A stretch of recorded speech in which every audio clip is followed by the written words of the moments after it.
তাড়াতাড়ি তরমুজটা কেটে যাই কুল গাছে একটু করে জল দিয়ে আসি।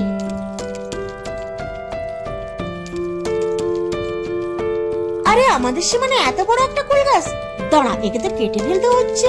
এই কুল গাছটা যখন অনেক বড় হবে তখন আমাদের অনেক ফুল দেবে, ওতে আমাদের সংসারটা চলে যাবে। সংসার চলে যাবে বললে তো হবে না, চালাতে দিলে তো তবেই না চালাবি। কারণ আমি আমাদের সীমানায় এই কুল গাছ রাখবো না, একে আমি কেটে দেবো। আন্টি তুমি এই কুল গাছটা করো না, আমার ছোট্ট বোনটাকে নিয়ে আমি কোথায় যাব? কারণ আমি চিন্তা করেছি আমাদের কাছে ফুল ধরলে বিক্রি করে আমাদের সংসার চালাবো। দেখতে সংসার চালানোর গোষ্ঠী মারি, এই কুল গাছ আমি সীমানায় রাখবো না, আমি তো